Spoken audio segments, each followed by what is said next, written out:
Start. अस्सलाम वालेकुम जी। हमारे साथ अम्माद भाई बैठे हुए हैं और अम्माद भाई जो है ना वो कराची के बहुत ही ज़बरदस्त सोशल एक्टिविस्ट हैं। और ये हमेशा से जो छोटे छोटे भी मसाइल होते हैं जो दिखने में छोटे लग रहे होते हैं लेकिन होते बहुत बड़े मसाइल हैं और उनसे एक बड़ा तबका जो है वो अफेक्ट हो रहा होता है, उस पर काम कर रहे होते हैं। तो अम्माद भाई, अभी सुनने में आया था कि वो आपने 1339 के ऊपर कोई कॉल की और कुत्तों के हवाले से कोई बात हुई। एक तो ये बताएं कि वो ये 1339 जो है वो किसका हेल्पलाइन नंबर है और क्या बात हुई, क्या रिस्पांस हुआ, वो क्या था सिलसिला, जरा बताइए। अस्सलाम वालेकुम। मैं शुरू करता हूँ अल्लाह के नाम से जो बहुत मेहरबान है, तो रहम करने वाला है।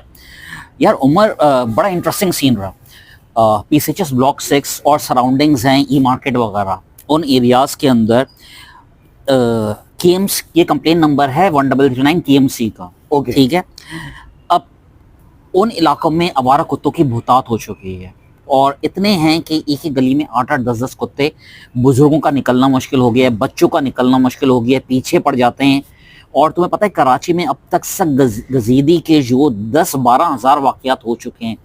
डेली 400 से 500 केसेस अगर तुम जिन्ना वगैरह के जाओ रिपोर्ट हो रहे हैं।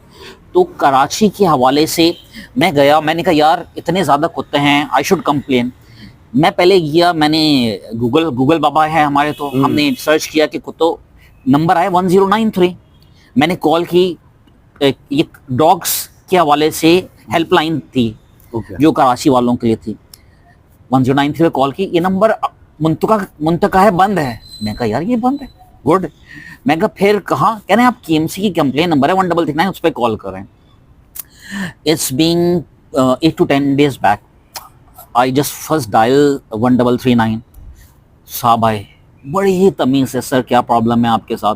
मैं क्या, द प्रॉब्लम इज़ दैट कि बहुत ज़्यादा स्ट्रे डॉग्स हो गए हैं और बुज़ुर्गों, बच्चों और इन तमाम का निकलना इंतहाई मुश्किल हो गया है, मिजरेबल हो गया है। उन्होंने कहा सर नॉट अ प्रॉब्लम, अब मैं आपकी कंप्लेन लॉन्च कर दी है, दिस इज़ द नंबर, ठीक है। और आप जब चाहे इसका स्टेटस पता कर सकते हैं और आपसे मुतल्लिका डिपार्टमेंट रब्ता कर लेगा। मैंने कहा गुड यार। मैं कहा वाह भाई, KMC is doing great job, fantastic. एक दिन हो गया, 24 घंटे गुजर गए, नो वन कॉल्स में। पाकिस्तानी है यार। दोबारा कॉल की, मैं कहा हाँ भाई, कोई खजर साहब थे, उन्होंने उठाया। मैं कहा भाई क्या हो गया, 24 घंटे हो गए। कहने आपको किसी की कॉल नहीं आई। कहने सर मैं आपका अर्जेंट प्रायोरिटी के ऊपर लगा रहा हूँ और आपको कॉल आ जाएगी, आप टेंशन ना लें। मैंने कहा यार आर यू श्योर? कह हाँ सर, आप मुझे पता है आपके कंसर्न्स जेन्युइन हैं और बिल्कुल सही कह रहे हैं आप। और बीइंग साफ़ी, मैंने तारुफ पर कहा I am journalist as well. मैंने कहा यार कुछ लिहाज करें यार, कुछ भाई लोगों का, कि थोड़ा मोहब्बत का सलूक। मैंने कहा नहीं, बड़े प्यार से, बहुत ही इज्जत एहतराम से बात की, ठीक है। मैंने कहा यार अब तो काम हो जाएगा। अब तीसरे दिन 48 घंटे हो गए, तीसरे दिन मैंने फिर कॉल की। हम भी पीछे नहीं छोड़ रहे। पता नहीं बिलाल नाम था या क्या नाम था। मैंने कॉल की, मैंने कहा यार ये 48 घंटे हो गए। मैं कहा कर क्या रहे हैं आप? मैं कहा किस चीज़ के पैसे ले रहे हैं आप लोग? I was pissed off. कहने लगे नहीं सर, कह रहे हैं आपको अभी तक कॉल नहीं आई। मैं कहा अगर तुम्हारा क्या टेक टाइम क्या है कंप्लेन रिजॉल्व करने का? सर हमारा टेक टाइम तो कोई होता नहीं है, हम मुतल्लिका अदारे तक आपकी कंप्लेन पहुंचा देते। मैंने कहा तो यार मुतल्लिका अदारा अगर कुछ करे या ना करे तो ये कंप्लेन नंबर किस वजह से है? Yes sir. मैंने कहा अगर आप तक कोई बहुत तंग करे और पूछे, कह रहे सर हम आपको मुतल्लिका इदारे का नंबर दे देते हैं। मैंने कहा ला भाई दे। ही प्रोवाइडेड मी डीएमसी नंबर, ठीक है। अब मैंने वहाँ पे कॉल करना शुरू की। यार अब रमज़ान के महीने भी हैं, अब थके हुए लोग होते हैं, अब फ़ोन उठाने की हिम्मत नहीं हो रही थी किसी की। I tried 5 to 6 times। मैं कहा यार मसरूफ़ होंगे, दोपहर का टाइम था, थके हुए होंगे, भाई लोग उठा नहीं रहे होंगे। अच्छा, उसके बाद आपको सुन के हैरत होगी, मैं नेट पे सर्च करता रहा। गवर्नर ऑफ सिंध तिसूरी साहब का भी एक कंप्लेन नंबर था व्हाट्सएप का। मैंने स्कैन किया, मैंने उसके ऊपर रुदाद लिखी आपकी, मैं आपको दिखा, चेक भी करवा सकता हूँ कि ये मामला है। मैं कहा तिसूरी साहब भी शायद कराची वालों की जो है जो उनकी हेल्पलाइन है। यार चौथे दिन मैंने फिर कॉल की। मैं कहा भाई तुमने जो नंबर दिया था किसी ने नहीं उठाया है, क्या चाह क्या रहे हो तुम? कि क्या कुत्ते हमें काट लें या क्या चीज़ों, क्योंकि हमारी गली में ऐसे वाक़यात हो रहे हैं। तो कहने गए मैं आपको एक और नंबर, मैं नंबर दे रहा हूँ। मैंने कहा खबरदार अगर वो नंबर दिया तुमने। कह रहे ये नंबर है आपके पास, एक और नंबर ले लें। मैं कहा ये तो उठाएंगे? कह रहे हाँ सर उठाएंगे। मैंने उस नंबर पे भी कॉल करना शुरू की। यार कोई 8-10 कॉलें की होंगी यार। रमजान में हमें भी सुस्ती होती है, मगर थकन का ये आलम मैंने कभी देखा नहीं था यार। टेलीफोन उठाने की डीएमसी वालों को हिम्मत नहीं। अच्छा, मुझे फिर मैं सीएम पोर्टल पे गया। अब सीएम पोर्टल पे भी कंप्लेन नंबर था, अब प्रोटोकॉल सेक्रेटरी, अब मैंने 99 करके कोई नंबर था, मैंने वहाँ पे कॉल की। वो मैंने 3 या 4 बजे कॉल की थी, नोबडी पिक्स द कॉल। फिर मैं प्राइम मिनिस्टर पोर्टल पे गया। Very good. ठीक है यार, वो पोर्टल काम ही नहीं कर रहा है। नहीं, प्राइम मिनिस्टर पोर्टल तो बहुत एक्टिव है। सिटीजन पोर्टल पे मैं गया हूँ, मैंने कंप्लेन लॉन्च करने की कोशिश की है, कंप्लेन लॉन्च नहीं हुई। ओके, ठीक है। और आई ट्राइड, क्योंकि मैंने अपने मोबाइल नंबर से बनाया हुआ था, अब मैं एक्सेस करने की कोशिश करता, पासवर्ड मैं फॉरगेट कर चुका था, मैं रिट्रीव करने की कोशिश किए जा रहा था, मगर कोई सुनवाई नहीं हो रही थी। मैंने कहा यार, फिर इनका एक प्रोग्राम है, मैं नेट पे सर्च करता रहा, मैंने कहा यार रेबीज वैक्सीनेशन का प्रोग्राम स्टार्ट हुआ था 2021 या 22 के अंदर, RICP, उसकी भी वेबसाइट लिंक नज़र आया। मैंने कहा यार शायद कुछ तो गलत है, मैंने उस पर क्लिक की तो ये वेबसाइट बंद हो चुकी है। Very good. सिंध गवर्नमेंट की वेबसाइट थी। अभी यार मैंने छठे दिन मैंने फिर तंग आके फिर 1339 पे कॉल की। मैं कहा भाई क्या हो गया? मैं कहा, उन्होंने मुझे बहुत प्यारा जवाब दिया, कह रहे हैं सर असल में सिस्टम जो है ना हमारा अपडेट हुआ, तो कोई प्रॉब्लम हो गई थी, आप कंप्लेंट दोबारा नए सिरे से दर्ज करवाएं। Very nice. मैंने कहा यार अच्छा, उसमें फिर एक और मैसेज दबा, अब MK वालों की भी एक हेल्पलाइन है। ओके, सही है। मैंने कहा यार ये तो हमारे भाई हैं, भाई लोग मदद करेंगे। I call again. यार ढीठ आदमी हूँ मैं उमर हसन का दोस्त हूँ, तो मानने वाली चीज कहूँ। सही है। अब वहाँ एक साहब ने उठाया फोन, मैंने बड़े प्यार से कहा, मैंने कहा MKM पाकिस्तान, हैदराबाद। मैंने उनको बड़े प्यार से बात की। मैंने कहा यार ये चीज़ें चल रही हैं, और ये कहेंगे सर ये तो आपने जो बातें बताई हैं ये तो बड़ा कंसर्न की बातें हैं, आप मुझे 5 मिनट का टाइम दें।